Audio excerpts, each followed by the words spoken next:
Hey, what's up, Forum? It's Grill Hands, and I am bringing you another Forum breakdown. Last week, the Killzone 3 beta was released, and me and one other Forum is going to give their impressions of it, so why don't you go ahead and introduce yourself? Good afternoon, everyone. It is the Wiggy.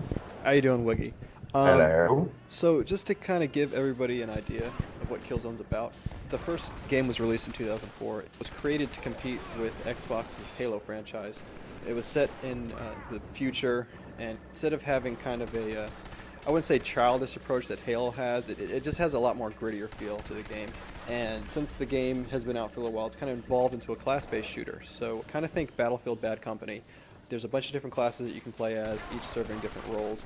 It's not the same speed as you would get from, say, Call of Duty. It's more kind of in line with Battlefield. But now with the kind of the introductions to the game out of the way, Wiggy, why don't you give me your first impressions of playing the beta? Yeah, the beta, the difference between this one and Killzone 2, this one feels a lot faster pace. Mm-hmm. It definitely, the control scheme can be changed, just like Call of Duty. Mm-hmm. So if you're familiar with that layout, you can change it that way. That's an advantage. That's what drew me in because I'm really familiar with that control scheme. Mm-hmm. And, the fact that it is class based, you can choose a different weapon. They have a medic class. They have some of the stealth class, the infiltrator, Mm-hmm. that's really intrigues me because there's nothing like sneaking up on a guy and he's not even shooting at you. That's awesome. Yeah, it's pretty cool, and it's not, I guess, overpowered. You know, if you look at the guy, he'll change, and if you ADS on the guy, he'll change from his cloaking ability, Right. and he also doesn't show up on the radar. Right. So it's actually something that I've heard people complain about. They're like, oh, it's overpowered, but I don't think so. Almost every situation where a guy's coming at me as an infiltrator, I normally know that he's a bad guy. So I don't have a problem with that setup. I think it's pretty well balanced. Yeah. Um, To me, it's like Ghost on steroids. yeah, yeah, but even then, since this game doesn't rely as heavily on the radar, it doesn't bother me as much. I think the classes are it's tactician, infiltrator, field medic, engineer, and marksman. I think those are the classes, and each one's serving a different role. Obviously, the marksman's kind of the sniper. The engineer can build turrets, and he can fix things. So he can fix like ammo dumps, so your team can pick up ammo. Tactician, which is my favorite class, they play a kind of objective support role. They can call in a UAV and in the gameplay you'll see is me playing the tactician. They'll call in kind of a UAV and it highlights people through walls. It's only for a split second, but it kind of gets you an idea of where their positions are located. And another aspect of the game that I really like, I don't remember if it was in Killzone 2, but the tactician allows you to capture areas of the map, and in turn your entire team can spawn at those locations, and they're contestable. So I mean, just because you've captured that point doesn't mean another tactician from the other team can't recapture it. So it kind of Right. adds another dynamic to the game. If you're playing something like an assassination game, or kind of they have kind of a sabotage in this game. If you want to get closer to that objective, you want to capture one of those points closer to it. So it adds another level of kind of objective play, which I really like. I don't know what classes have you played with in this game. I like the infiltrator.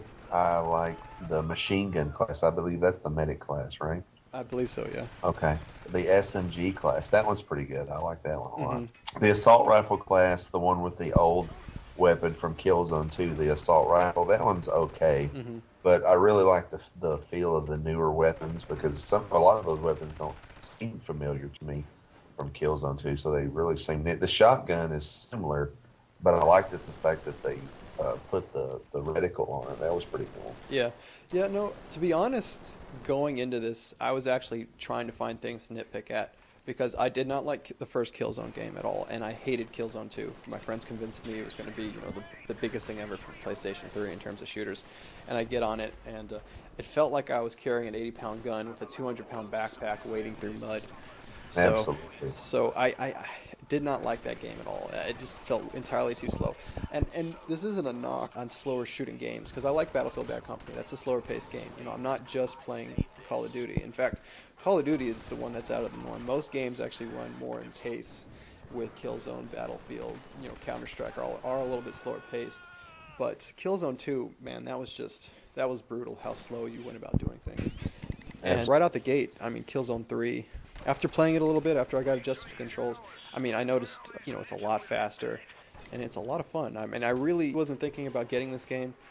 I'm probably going to rent it at first just to feel it out, but I mean, I went from having zero interest in it at all to having it being a strong possibility of me picking it up. Graphically, I mean, you can see kind of from the footage, and I doubt even YouTube will do it justice, but I think it's one of the best looking games I've seen, for shooters anyways. And and I also like a couple of the game modes it has in. My favorite, or not, or one of my favorite game modes is something called Warzone. And what happens there is it's the best of 7 games. It's like Mosh Pit, but there's no load times. So you play a variety of different games. Did you ever play that at all, Wiggy? Absolutely, it is chaos. Yeah. I mean, you change from one to the other, and you never know which one it's going to come next. So regrouping, especially from a team perspective, is difficult because if most times, a group will play one game type or another, but they won't play all those different ones. This game actually forces you to do that, and that is so interesting.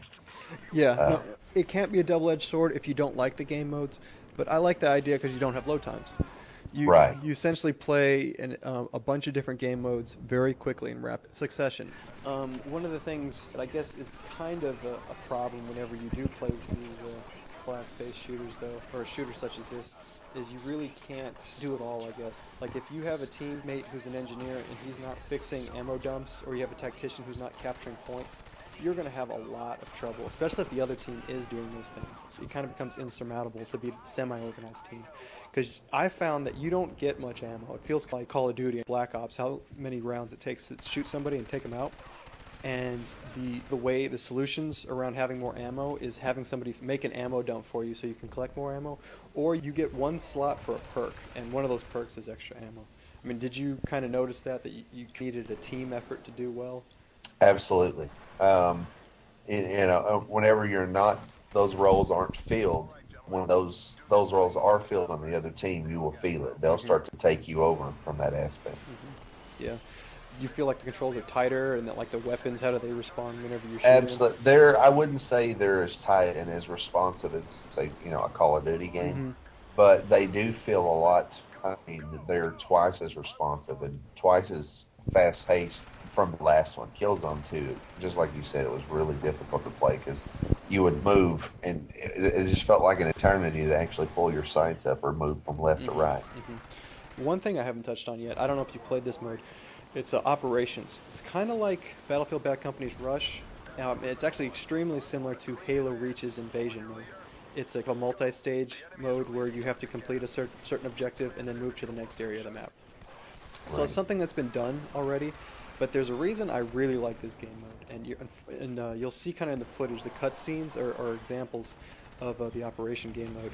How that works is you complete an objective, and then the top 3 players on each person's respective team, it shows them in a cutscene doing actions, and it's seamless. So it creates kind of an immersive feeling. I've never had the same scope or feeling when I'm playing other shooters. And my capture card crapped out on me, but the final objective that I had to plant, I did it in under 10 seconds. So I mean, it's already kind of a big deal to win the game with less than 10 seconds left. But it cuts immediately to my character. It shows my name over it. It shows me running out of this base, jumping onto the skylift, and being pulled away as the other team's blown apart. And it's not a big deal, but it actually made me feel like I actually did something in the game. Whenever you're playing something like Modern Warfare 2, you win the game, it doesn't make it feel like you actually accomplished something. Here, Absolutely. it creates a sense of you're actually doing something. Even in Battlefield Bad Company, I never understood the point of just going and blowing up the same boxes over and over again. There didn't seem to be much of a point. But in this game, it actually kind of has somewhat of a story in it. You're almost playing like a single-player campaign mission. So it creates that story with it, and it's immersive because if you're doing well, it highlights you. Now, I don't know how long that novelty will last. I mean, I've only experienced it a couple of times on that one map. On that one map, yeah. So I don't know if it will get dull after a couple of times playing it, but that was at least my most memorable moment from playing the beta, was the operations and having it actually showcase me in each of the cinematics. So I thought that was pretty cool. I mean, what would be your best experience playing that game? Probably be, well, the first couple of games that I played, I was really running around dying a lot because I wanted to see all aspects of the map. But after the third or fourth game, I really started attacking, and I ran up behind a whole team and took them out with a shotgun. The whole team. They had no idea that I'd either spawned behind them or they came my direction and turned around. But I came up behind the entire team and wiped them all out with that shotgun. I immediately fell in love with that gun. Yeah, it's kind of like the trench gun almost. Like it's not a one shot kill all the time, but if you get it right on the guy, it's a one shot Absolutely. kill from a pretty long range. So Yeah. I'm I bet that gets a little tweak before that comes out. yeah, it might. I mean, after playing it, do you think you're going to buy it? You're going to rent it? What do you think right now? Oh, after playing the beta a couple rounds, I went out and prepaid it.